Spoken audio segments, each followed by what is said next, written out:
This is the watershed landscape, often visited, inspiring and dramatic, but also overlooked and sometimes neglected. It's a landscape shaped by its hard-working past.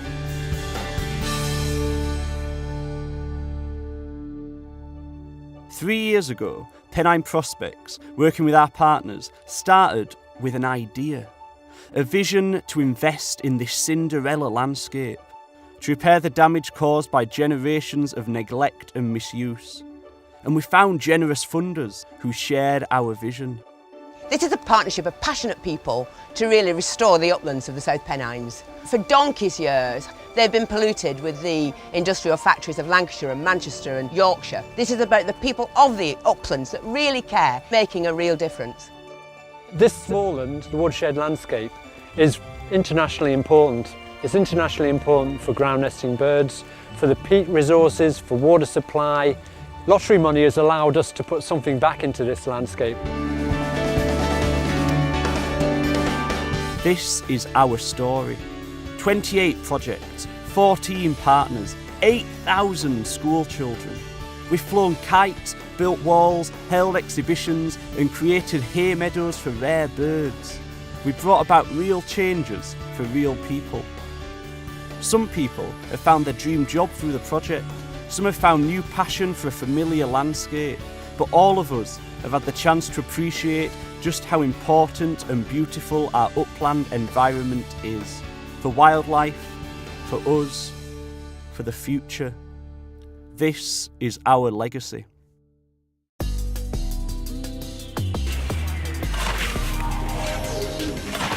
The reason we're here today is that the twite feeds only on seed, even when it's feeding its young. And through scything, we will be getting this meadow back into some condition which will help the twite. The bracken's really invasive, with nothing sort of eats it at all. It'll just take over the moorland. So successive rollings over the years just tend to kill it back in areas. If we look further back in time, there's another watershed. We have to go back 5,000 years to the Neolithic. The present open landscape of grass, rush and heather was itself formed then by the first farmers who cut down many of the trees that grew here, leaving the landscape that would become the moorland. Once we start getting towards Easter and the weather starts drying out and warming up, that's when the real dangers start.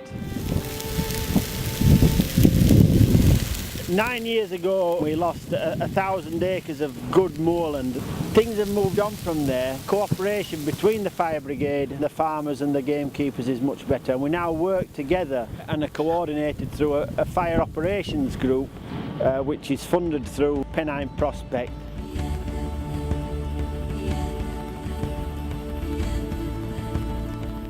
This project marks the time to put back and repair the damage so that future generations can start to take more sustainably from these hills.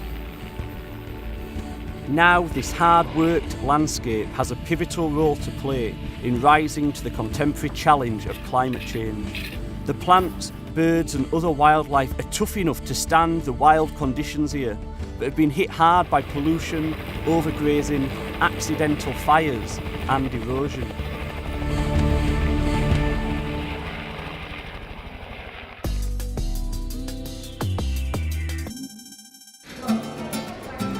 The power to inspire is enduring, and it's reflected in the work of contemporary artists and writers who've worked to express this landscape. What's really important for us as a project is that we actually engage with as many different people as possible. So those are people who might visit the uplands, but just as important, those people who never visit the uplands, who might not see why this landscape is important to them. So the artists were challenged to bring the whole story of the South Pennines to life. What we've been doing all day is we've been in Ted Hughes's birthplace in Maidenroyd. It's a beautiful little house, and we've had these 8 poets, and they're going to share their ideas about what they think this local landscape is and what it means. Your lot come up from the east wind from the tundra, cold crust of your thoughts. You come from the west, sunsetters, all of you, in love with endings. From here, I can almost see the border a mile beyond Cornholm and in Todmorden, the old line splitting the town hall in two. On the one side, I belong.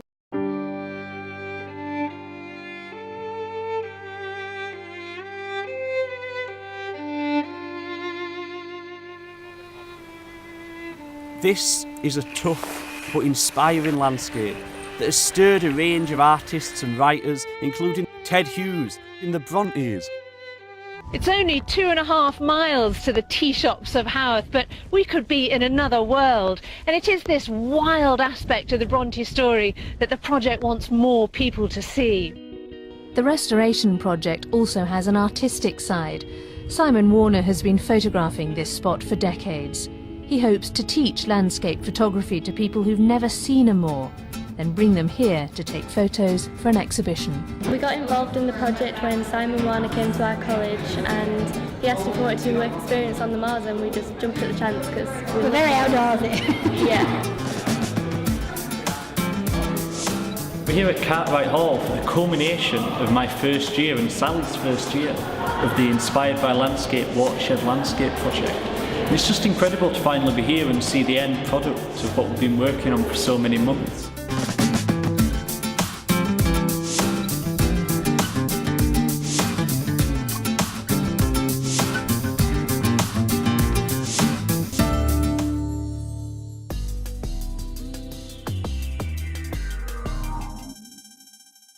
The stories of the people who formed the moors are hard to find, but their marks remain in the cup and ring carvings they left in the landscape they abandoned. These moors and their story are deeply melded with the communities that surround them. Now, as an archaeologist, I'm fascinated by the story about how the landscape evolved, because it actually developed through the interaction of humans working this landscape. But one of the things we do have in this area is these wonderful links with the past, these echoes of the people that actually were working this landscape. And these are known as carved rocks. And this particular one is known as the planets. We have to be aware of just how much we are a product of the past. And it's how we relate with our past that will shape what happens in the future. Do you see another one? Can you see that one there?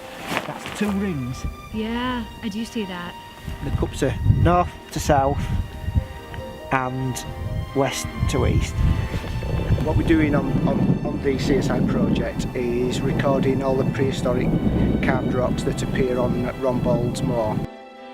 The recording technique is based on reflectance information, and that's captured in reflective targets. Yep. Alright, shoot.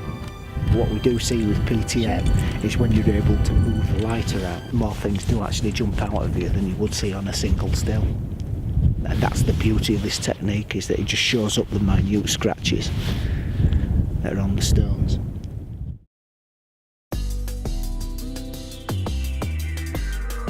Okay, we're going to be standing on the ground and we're going to be playing with the air. We're not a national park. We've never had the resources of a national park, and we've spoken to over 2,000 pupils. So we've been able to take the story of a watershed landscape back into our towns and cities. That's what I'm trying to do in this project, is sort of generate that excitement and buzz that I've heard from the school is still going on weeks and weeks after we've been up on the moor, and that's fantastic.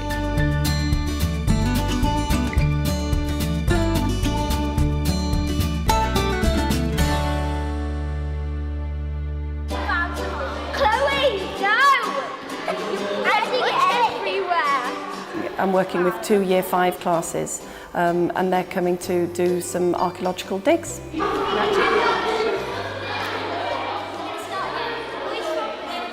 It was brilliant working with the ladies residents of Mytham Court. It's made me look at things more. I've looked at the sky and I've looked for the heather and I've looked for things.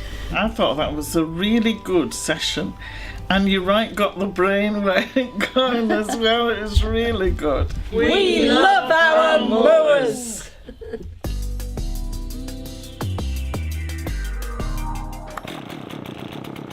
I enjoyed the chainsaw work the most. Just getting the chance really to have proper training in that field has been invaluable, but to get it funded through Pennine Prospects has been brilliant. Really enjoyed it. We've got apprentices and volunteers and the smile on their face when they start to talk about this project, what they've learned from it, the friends they've made from it, up there on the moors. It's been fantastic. I think it's the nature of the work. I think people enjoy getting stuck into it, and you know, the more you volunteer, the more you find out about it. I like to feel I'm putting something back into the countryside because I've got a lot of enjoyment over the years. It was cold and it was wet, and I thought, what on earth am I doing here? But I came back and I'm still here, so it can't have been all that bad. If we don't make people realise that once it's lost, you know, it's lost forever, then we'll have done our children a great disservice.